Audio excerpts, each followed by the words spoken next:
Imagine having access to a tribe of mentors consisting of some of the best tech leaders in the world, people you may have never heard of, but who in just an hour, you'll know their unfiltered career story, the bets they took, the decisions they made, where they failed, and the lessons that they learned along the way. Welcome to the What Makes You Tick podcast. Hello, I'm Tolu, aka The Podfather, and I'm the host of What Makes You Tick. Beautiful, Tolu. Love it. I am Richard. I am the owner of Tick Talent. We are delighted to sponsor this podcast. Tolu, who have we got on this week? This week's episode is Bradley Pastor. What did you think of this week's episode? Yeah, so what a top bloke Bradley is. So we've had a few conversations now, and Bradley has made a career out of something that's probably one of the hardest things to do in tech, which is take international businesses, largely European, into the US. It's like the British dream, right? Break into the US. Every band tries to do it. Yep. Every business wants to try and do it. 330 million people, largest economy in the world. It's the goal. But how do you actually go and do that? So Bradley's made a career of that, reached very senior levels within his career as a chief revenue officer, and has an absolute no BS approach to life and to business, built through a load of wisdom and a load of exposure. So we've had a couple of conversations post-pod, and he's impressed me in every single one of those interactions. What about you, Tolly? What did you enjoy? I think one of the things I really enjoy is how these very impressive people are generally very humble. They're very self-reflective. They are very self-aware, and they're just always just trying to be better and nicer people. And I really liked that balance with Bradley.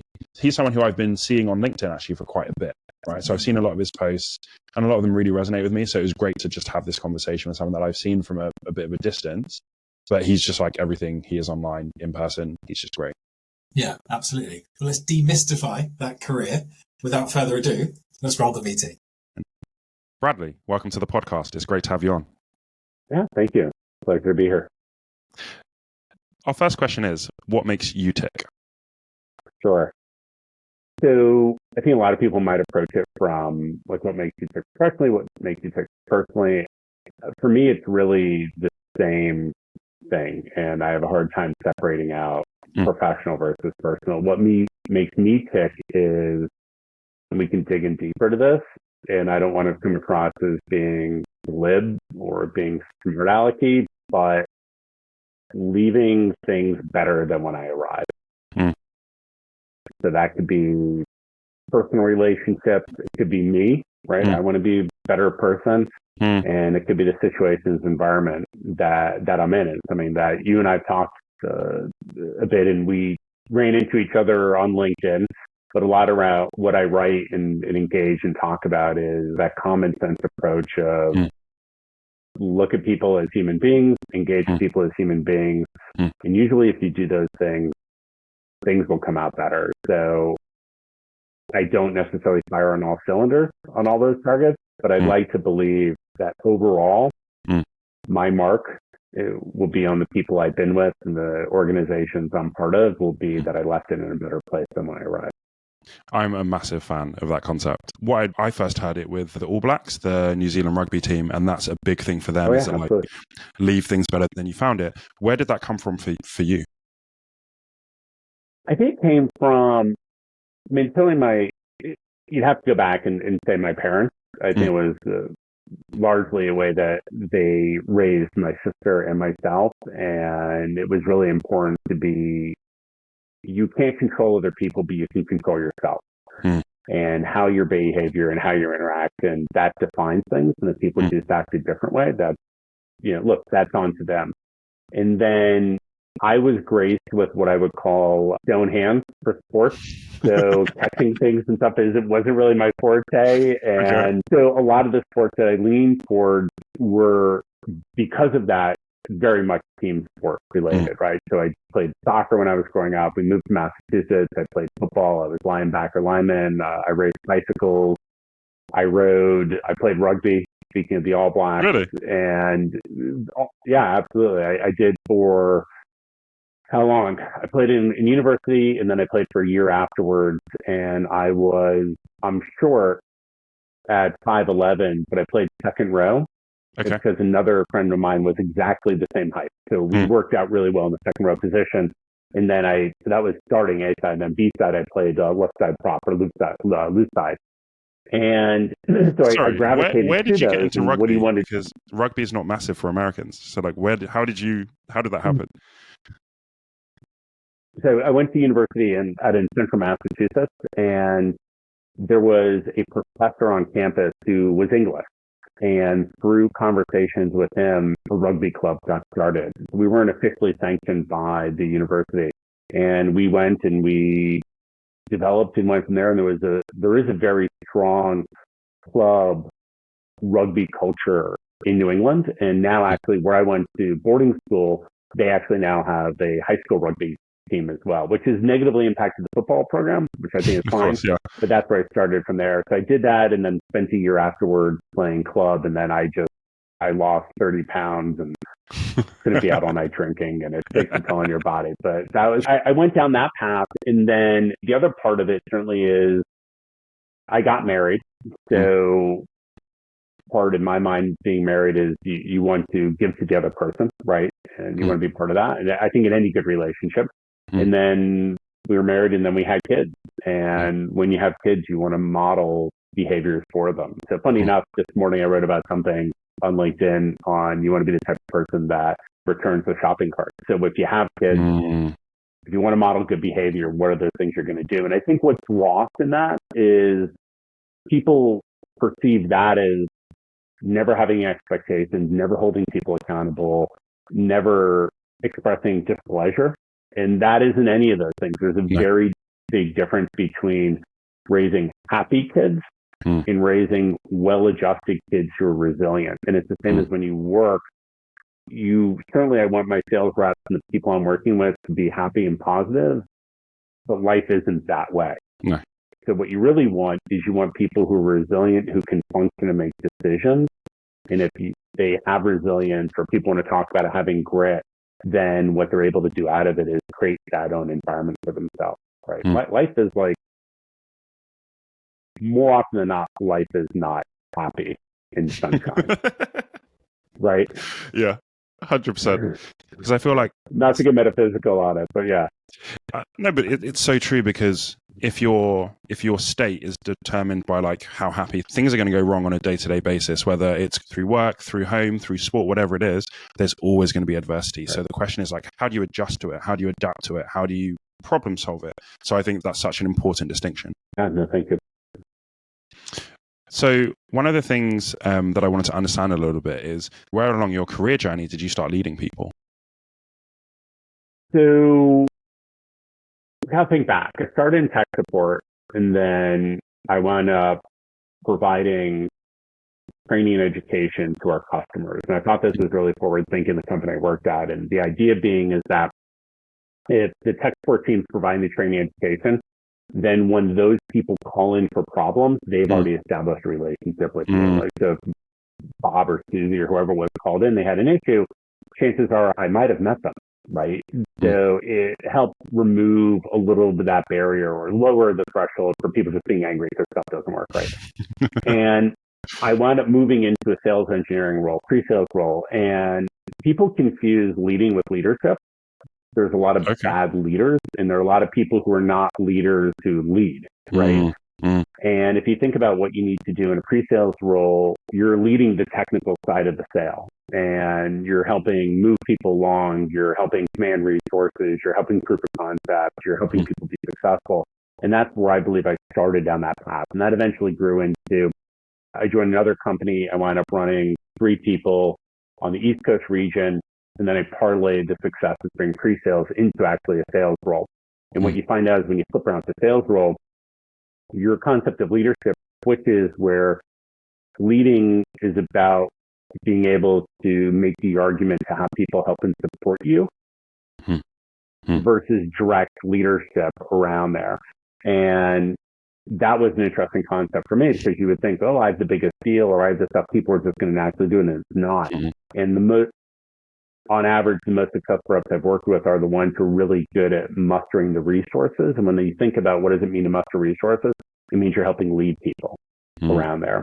The first formal, like, you're a manager, was the pre-sales role. And then I've had a variety of roles after that, where I had either matrix teams, so running business development, highly matrix team. You have a pre-sales person, you have a product person, but they're not part of your org. And then I would say at probably economy, when I was running the OEM sales team, was my first, okay, here on an org chart, here's Bradley, and here's people underneath Bradley around that. And I probably made some missteps in there, but I would like to say that some of the people on my team, Mike and Tom and Dave and other people, I still stay in contact with them. So it probably wasn't all bad. I think that there were certainly some positives in there as well. So you mentioned you potentially made some missteps. What were some of the toughest lessons that you had to learn as a leader through making some of those mistakes? So what was interesting was I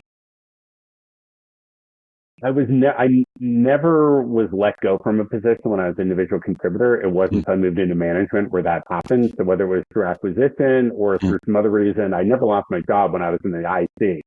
So a lot of times people think that, oh, there's more job stability being a leader. And I would say, no, that's totally not the case, right? If you think about sports or football, or you have the Milwaukee Bucks basketball behind you, you can have a terrible team, and who's going to get fired? It's the coach. Right? Through no fault of the coach's own, right? Now, there's certainly times where the manager should be let go. I'm not marginalizing that, but it's always the coach's fault, right? So that was one aspect that didn't surprise me. The other is, you think people are motivated and people share the same motivations as you when they don't. And that goes from top down. So if you're a founder, CEO, you think everyone wants to work 15 hours a day and has that same commitment. No, it's totally not the case. And when you're a sales leader and you think that what's important to you invariably is not important to anyone else on that team. So early on, you need to figure out, how do you find out what's important for the other people and align those goals and expectations with the job that needs to get done, and where do people fall in that curve in terms of how they perceive what's important to the organization. And there's a room for everyone inside an organization, and I call them 75%ers. And what it means is, a lot of times we focus on the people who are really underperforming and the people who really perform well, and ignore everyone in between. But if you have any insights in terms of comp plan structure, if you had a team that all the teams ran and operated at 75 to 80%, like, you'd actually be in a really good position. And as leaders, we tend to ignore that group in the middle, and all the people who underperform, oh, we need to get rid of them. The people who do super well, oh, we need to help them. But it's really the middle. And can you take the people who are operating at 75 to 80% and make them better? And those are the bulk of your team and the bulk of your reps. The Eagles are going to be Eagles any place they go, and the people who aren't doing well, you're actually doing them a disservice by keeping them around longer. And I think over time, the people who I've had to let go have wound up in other positions where they've done well. They're not bad people. They just could be in a bad situation. And to keep them in that bad situation, it's bad for the company, it's bad for you, it's bad for them. So it's all those weird dynamics I didn't realize. And the other part that a lot of people forget is, when you're an IC, everything around you could be burning and you could still make money and do well. That meme where the person, the little dog drinking a cup of tea and everything's fine, everything's on fire, that could be an IC. But when you're a leader or manager, the people who you're responsible for, it's that symbiotic relationship where you're relying upon them to help you be successful. And no one trains you for that.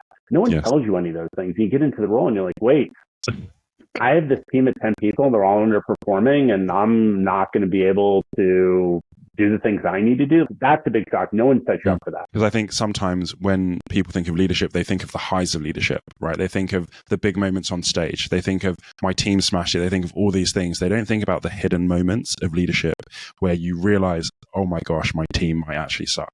Okay, this person might actually need to get fired. They don't think about those things when they think of leadership. Leadership is very glossy, I feel. 100%. I've heard it said, which is, leadership is very lonely. There's tons of benefits for it. I do doing it. So it sounds like one of those woe is me type things. But a lot of times people and individuals want to work and get ahead. And if I'm a director, I want to be a VP. If I'm VP, I want to be SVP, I want to be a CRO. They want to keep doing that. But I think you need to really look at the motivations around why you want to do that. Do you want to do it for comp? Do you want to do it for title? What is the underlying reason around it? And for me, I view it as, if I wasn't doing what I was doing, if I was a teacher, I'd want to be a department head. I'd want to set the criteria, help my teachers be successful. If I was in construction, I would want to be the general contractor, right? So that's just I just wound up where I am. But when I go through a checklist of what I do, on my checklist, it doesn't start with run forecast reports, build a board deck, design comp plans, do territory analysis, look at ICP. It starts with all the people stuff, and all those other things are part of it, right? Mm. So how did you learn to be a good leader along your journey? I'm still learning, right? So I don't think I've achieved anywhere near it. Part of it was working and modeling the people who I thought were good behaviors. So Harold Collette, who was my boss at Autonomy, I joined him at Bloomberg. I worked for and with a friend of mine, Jake Groffman. He's a CMO at a company named Visor now. Bill Dietrich, who does advisory work, and he was president of Ping Identity, but he was my CRO at RSAM. There's other people, Gary Napotnick, who was the CMO and VP of marketing, on and on I could go. And if I didn't list some people, I apologize. But these are people where I looked at how they handled themselves and how they operated and said, wow, I like that. And it feels so natural and comes so easy to them. And you just step back and what you find out for them is they had to work at it and they had to build it. And it's a constant evolution. There's a couple of things is you want to model behavior. The important thing about modeling behavior is you also want to recognize what isn't good. And I can go through, fortunately, exhibit really atrocious behavior that I would never want to model again. And I worked with an executive coach for a year who really helped me. This guy, Charlie James, who was just unbelievably awesome. I participate in Pavilion. So I'm an active. When I say participate, I'm active. So I think any of these things you have to put into it what you want out of it. Similar like LinkedIn. People join LinkedIn. They're like, LinkedIn, there's nothing there, but and you don't even have to contribute content, but if you're interacting, engaging with people, then those opportunities come out, right? So it's constant learning and trying to get feedback and recognizing that we're all a work in progress. And certainly I'm a work in progress. And I try to look and evaluate and what are the skills? What are the gaps? Where do I need to go? And how do I need to develop? If you've never done, here's a classic. So if you're traditional VP of sales and you move up a food level in that, most traditional VPs of sales aren't involved in compensation planning. They are not involved in doing bottom-up analysis. They're not involved in helping with ICP design. They're not involved in a lot of the other side of operational part of the business. So if you hire a VP of sales, is it wrong to then get on them because they don't know those things? Or do you recognize that they don't know those things, but they have a level of knowledge and hunger and aptitude where they can learn those things? So then you just need to expose them to those courses or connection with a mentor to do that. And I have a couple of people that I work and mentor and give them some advice around these things. And there are people that I constantly reach out to and do that. And I know early on, even in graduate school, I worked with tutors that would help me with my writing. My wife's an attorney. If there's something that I feel really important that I need to write, I know no one who's better in terms of looking at content in terms of doing that. And again, I think it's back to modeling behaviors with my kids. I'm really good with science with them. I'm really good with history with them. But if it's math, if it's English, if it's foreign language, like they have to go to mom. So do you recognize your shortcomings? And that's part of building a team, right? So a team is not just one player. Your team is a combination of a bunch. And the data would suggest that even if you build it around that all-star, your team won't succeed. You want a team of people who contribute, a team of people that support each other, a team of people who are going to grow and get better. And that's where you're going to see championship level teams, right? And the teams where they have the one star who fails time and time again, people go, why don't they? That was just the one person. Yeah, they're the point guard and they don't pass. So you're like, yeah, I'm not surprised they didn't do well. Yeah. And I think it's about everybody knowing and understanding their role on the team for the team to be successful, because you see it sometimes when big players go to another team where there's other big players, and it's like your role isn't the same on this team as it was on the other team. And are you happy to accept that maybe smaller role or different role to really bring success to the whole team? Yeah, no, look, we all serve someone at some point in time, right? 100%. I was wondering, you mentioned that there were some people that you learned some really good lessons from, some people that you learned some lessons of what not to do. What were two of the lessons from each? So two of the lessons that you learned, this is an amazing thing to do, and two of the lessons where you learned this is really not how things should be done? What are those kind of two that stick out for you for each of those? Certainly. So without contributing or attributing it to anyone in particular, there's Yes. two positive things. One is, I remember I was on a forecast call and we're going through, we use MEDIC as a framework, and we're talking about the economic buyer. And I kept saying, who's the economic buyer? And the feedback I got was, you can't tell people that. What you have to do is you have to help them understand how to get to and what is the economic buyer. And that was definitely a shift for me, because sometimes you think, you're like, if I just say it enough, it'll somehow magically happen. And it totally wasn't the case. And when I changed some of that, and I went through and said, who's the economic buyer? And they said, I don't know. I said, all right, let's look at some ways where you can identify what the economic buyer is, and have you tried these things on for them.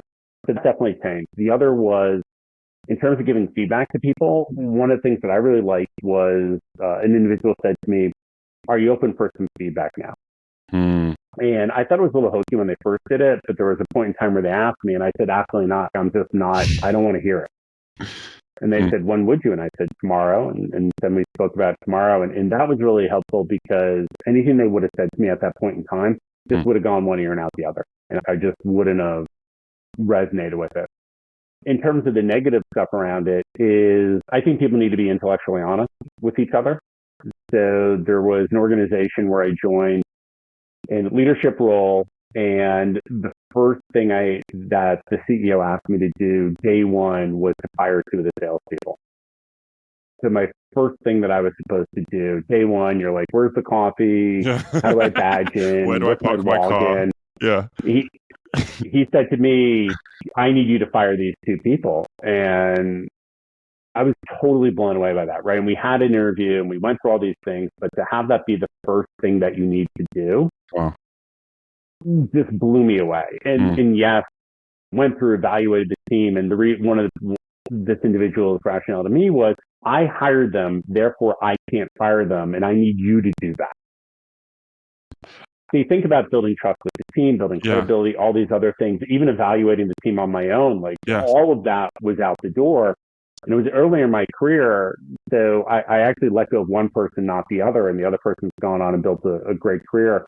But that just, it floored me. That was a reaction that needed to be done outside of it. I made the right decision in terms of who stayed and who was let go. I would say I made the wrong decision in allowing myself to do that basically day one. This was not a good way to start the relationship, and it negatively impacted, I think, the other relationships with the team. So when you say intellectual honesty, what do you mean by that, and how would that have helped you in this scenario? So what I think would have happened was, and I try to do this now in terms of due diligence when I'm reviewing companies and having that, which is really understanding what are the hard decisions that need to be taken and why haven't they been taken now. So I fall in a space where the companies I work for, there's some inflection where things need to be done and I need to come in, and I get that I may have to let people go. It's just part of what it is. But if someone says that to me in an interview process, they go, are you comfortable with reducing 25% of the team? I think in the past, I would have been like, yeah, I've done that. Where now I need to understand why, and why hasn't that been done, and what leads you to believe that these are the people, and what from an organization have we tried around those, right? And if the answer you get back is some gobbledygook or just, oh, we're still feeling it out, that's what I mean around being intellectually honest. We're all grown up, right? So, hey, I can't let these people go because of these reasons, and we need someone who's going to come in, who's going to look at the team, reevaluate them, validate what we believe, and let them go. Okay, that's being intellectually honest about those things. So I think that's an area around there. One of the other areas that I think I've learned in my career is you need to lead with transparency. And that's not to say that everyone inside the organization needs to know everything that's going on. But I have been in situations where the leadership path is one way, and what's going on is an entirely different direction. That's really challenging as a leader to extricate yourself from, but there should be, in my mind, there should be some direction of both paths. Now, if there are examples where that is not going to work, we're prepping the company for sale. You can't let everyone know that, right? We're going to do layoffs. You can't let everyone know that. Full stop. There are some scenarios where not everyone inside the company needs to know or should know around those things. But if you are taking the company in a direction, I think as leadership, that's the whole point. Leadership, right? You have a responsibility to say, all right, how are we going to message this and how are we going to get people along for that? Because there's people's professional career, there's personal, there's paying them more, there's all these other things built around that. And if you don't lead that way, it's going to be very challenging to do. And when you look at what's viewed as the best companies, and certainly Bloomberg is one of those, there was clear transparency around what the message is. And that was top down from Mike Bloomberg all the way through the organization. I think an area that people miss is that you did not have to disagree. You did not have to agree with what Mike wanted to do, but you understood if you worked there, that is the way we do things. But Mike was very clear in terms of this is what we do. So we badge in at 8, we badge out at 6. If you're working on the floor, you're expected to be logged into your terminal. Those were just expectations around it. Mike didn't have an office. He sat on the floor with everyone else. So it wasn't that everyone else was on the floor and Mike was in an office. There was clear transparency around this is what we do as a company. And therefore, you can make a decision. Do I want to be part of it or do I not want to be part of it? Autonomy had a very strict culture. And the people that leaned in and embraced it worked really well and were successful. And certainly I was, and my team was successful when I was there. And those companies that don't have that clear guidance and clear leadership around what they do, and they operate in one path and go another, are the ones that really have the challenges, have issues with retention, have issues with growing, have issues with sharing with their customers. Because ultimately, at the end of the day, what do you stand for, right? And those are things that I try to flip it around, where I try to make it clear about what do I stand for and what am I going to bring to the table, and use that as an opportunity to tease out what are those things and how does that company work and what are the things that they look for and is there alignment between us. I had a really interesting concept the other day called disagree and commit. So it's basically if you're in a situation where your boss wants to go in a certain direction, but you don't really want to go in that direction, barring something that's this is morally against what I believe, is voice your disagreement. But once you voice your disagreement and your boss has said, we're still going this way, you have to commit, because otherwise you're going to be half in, half out. You're still going to be harping back to the old stuff that you wanted. And I really like that concept of it's good to disagree and share your disagreement. But if that's still the decision and you're going to be at that company, you have to commit. And I think that comes into some of the things that you're talking about in terms of this is how we do it. So yeah, you can disagree. Yeah, you can offer better options. But after that, you have to commit or leave. Commit to staying, commit to going, whatever it is. You have to disagree and commit. Yeah, absolutely. Work is not a democracy, right? So you work there at the, benefit, pleasure of the other people inside of it. And that's where I think people miss these things, where you don't have to like everything you do in terms of work, right? But to your point, fine, I disagree with this, but especially if you're in the leadership path, and this is where it is, you should have disagreement. Yeah. You should hash things out. But at the end of the day, and this is what I mean by intellectual honesty, is you and I don't agree around this, but this is the path forward. And if I want to stay, that's what we're going to go ahead and do. And I think not enough organizations have those really challenging conversations they think they do. And what they perceive as agreement is actually silence.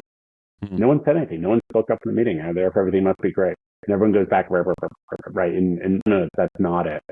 You want to be able to have those conversations. And you hear it from the top companies, the top cultures, all those things. But at the end of the day, there's agreement. This is what we're doing, and this is how we're moving forward. Right. So you mentioned a little bit about Bloomberg and about economy. So like, where was the kind of the environment where you had the most growth as a leader during your career?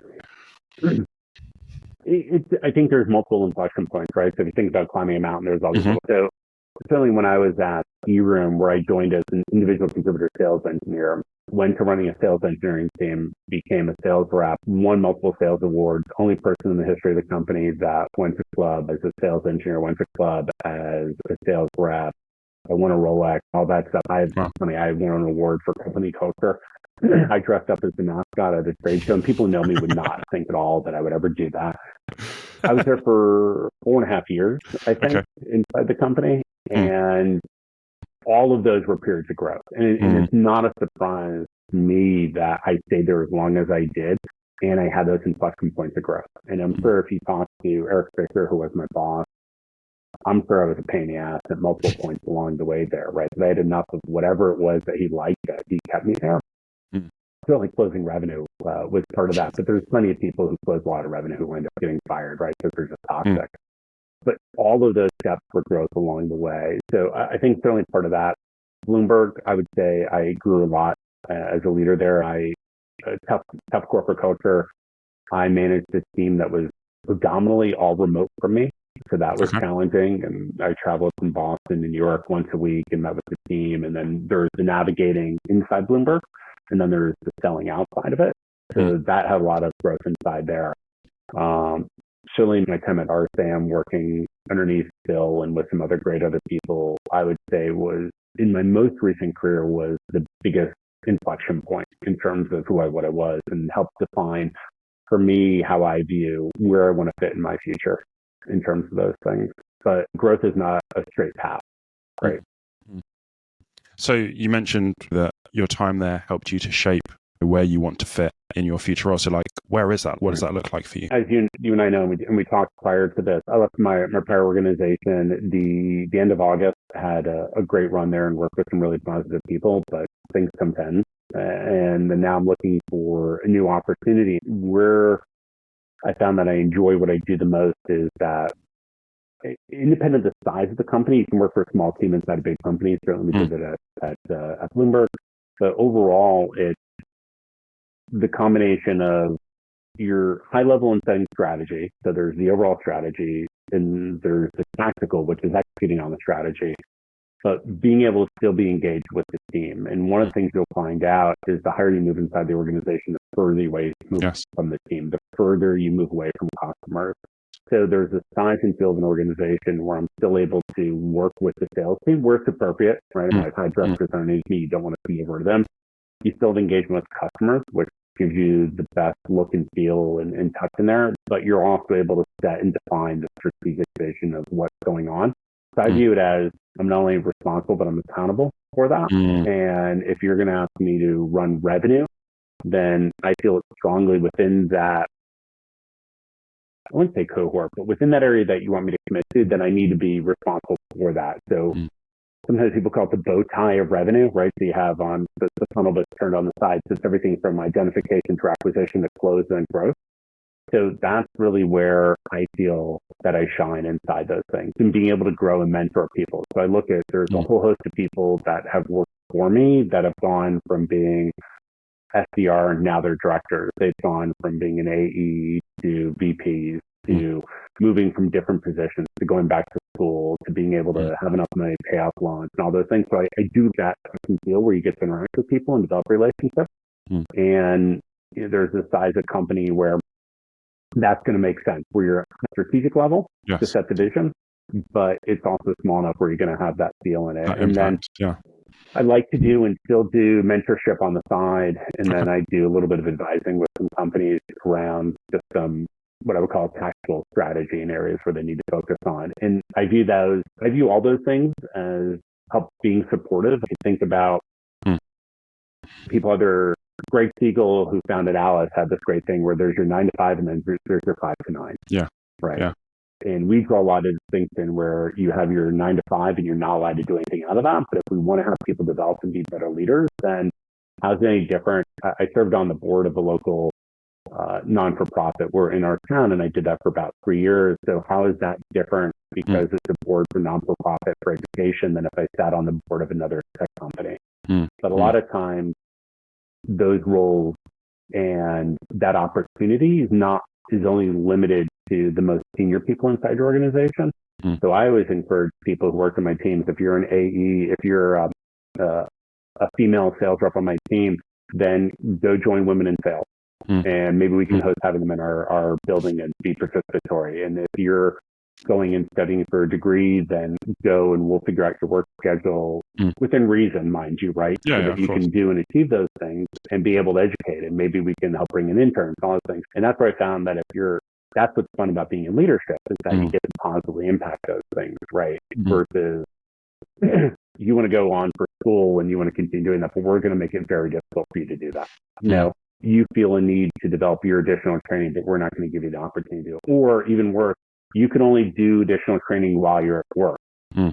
Well, but like, why? Why? Yeah. So I like companies where they give days off for charity. They do all those things. And what you find is employee retention is higher, employee productivity is higher. Like all of those things, they make perfect sense, right? So those are the conversations I'm having now, and those are the fits. Technology, I am very horizontal. I like technology and toys, but I'm not super worked up around, oh my God, it has to be this or it has to be that. And I've also carved off a niche by selling into companies where it's almost like a cost center. If you think about compliance and regulatory and all those other things, those typically are bottom line. No one's increasing top line by putting in place more compliance around the company. So it's an interesting area. It's something that I like doing, and it's given me the ability to grow my career and provide for my family and do all those things and help develop. And so far, it's been enjoyable. That's great. I think one of the things that I was just thinking about is why don't companies, where you were talking about in terms of growing your team members from outside things, I feel like it comes down to trust. It comes down to like scarcity in terms of a scarcity mindset, and also that big thing of like competition versus collaboration. Like people want to compete. Right. They don't think that actually collaborating and understanding what other tech companies are doing can actually help what we're doing. They think actually they're going to steal from us, which is the scarcity thing. Our employees are going to be thinking about other companies. They don't trust people that actually it's going to be for the greater good. It's going to help the company more than it hurts it. I think those are some of the things that people are almost scared of in terms of allowing their employees to be a bit more free with some of those things. Yeah, I would agree. Some of the best interaction knowledge I've gotten has been some of these hero summits and things like that that investors put on. You go and you talk and you find out that someone has the exact same problem as you and they've solved it a completely different way. And you're just like, holy crap, like why didn't we do that? Why didn't we try it? Why didn't we learn about it? And there's just so much knowledge to be gained from that. And let's also be frank here. There's also no new ideas. There's new ideas to you, but there's really no new ideas, right? So if someone is helping me understand that, then it's something I can take back. And we also find as leaders, you're so reluctant to feel like, I don't know how to do that, right? People assume that because you're a leader, you should know that.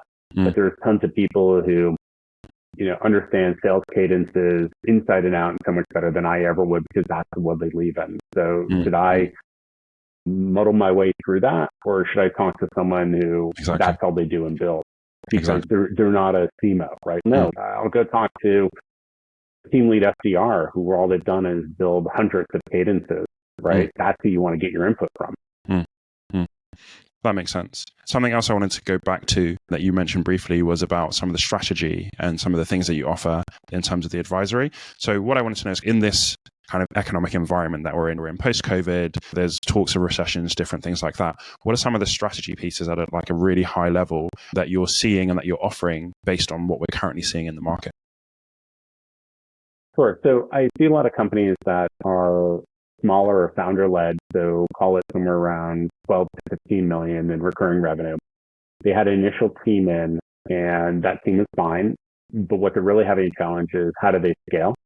So whether you think about it as I like to talk about Jeffrey Moore and crossing the chasm, they had all those early adopters in their space and they don't know how to move beyond it. So what happens is they go down a couple motions, they sell a lot to their current install base.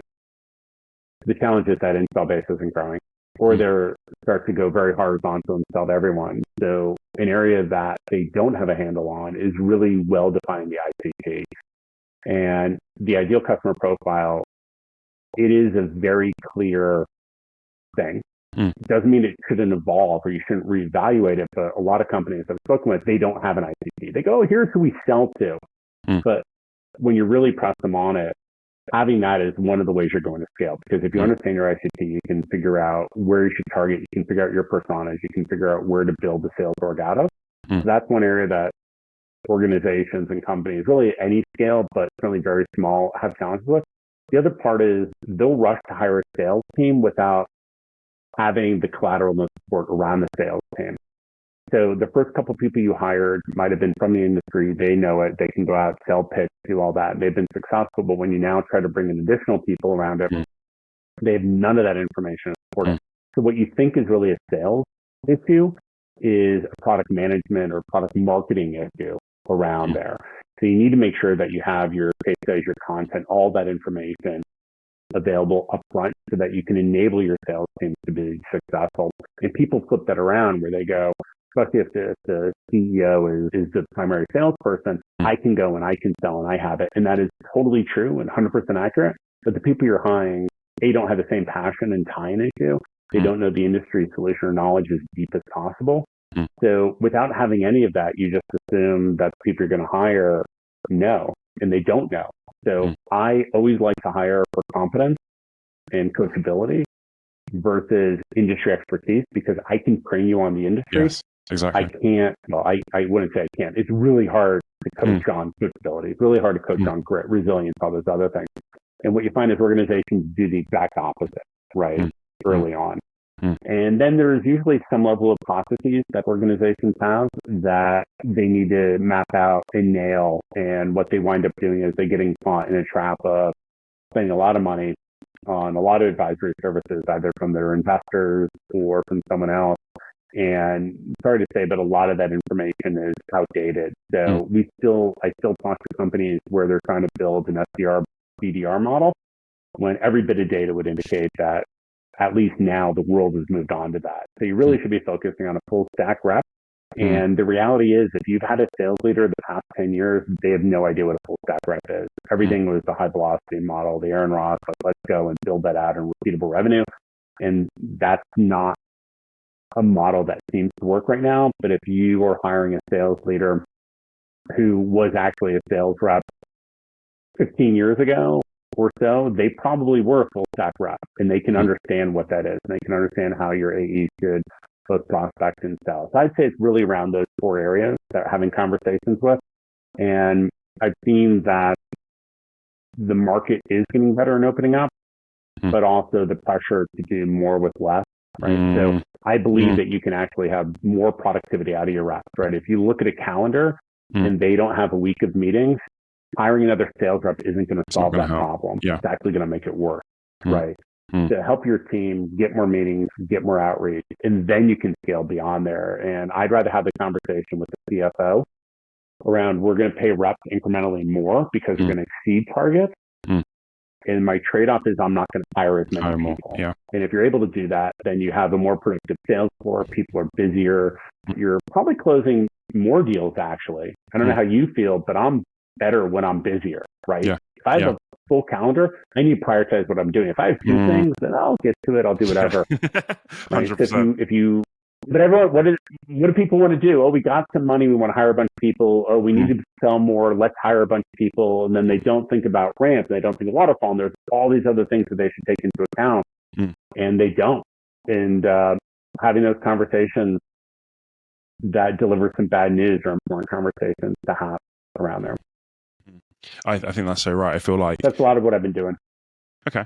I feel your task expands to the time that you have for it. Like when you don't have time to do stuff because you're in between, often it gets done in that time. But when you've got 2 hours, whatever, it definitely expands to the time that you have. Absolutely. Yep. So just as we close, we have our closing tradition, which is Tickfire questions. So I will ask you a few questions back to back, and then you've got like around a minute to answer each question. So my first question for you is, what makes the difference between a good leader and a great leader? Empathy. Okay. Very Tickfire, so that's good. The next question is, you mentioned this briefly, but what are the 3 things that you hire for? So I hire for coachability. I hire for grit or resilience, and I hire for attitude. Okay, cool. What's the advice that you would give to someone who is starting their leadership career right now? I would say lead with confidence, but not ego. Recognize that you don't know everything, but things that the people who are on your team don't. Less of some things, but more of others. I would seek friendship, guidance, mentorship outside of your peer group. You don't, I call it the note from mom. My mom loves me, or your mom does, and everyone else's mom does.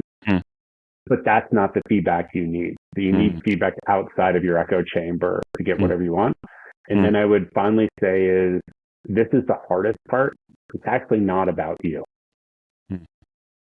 Even if you get fired, you don't hit your number, your team isn't great, it's not about you. That's not to remove responsibility from you, right? But it's not about you.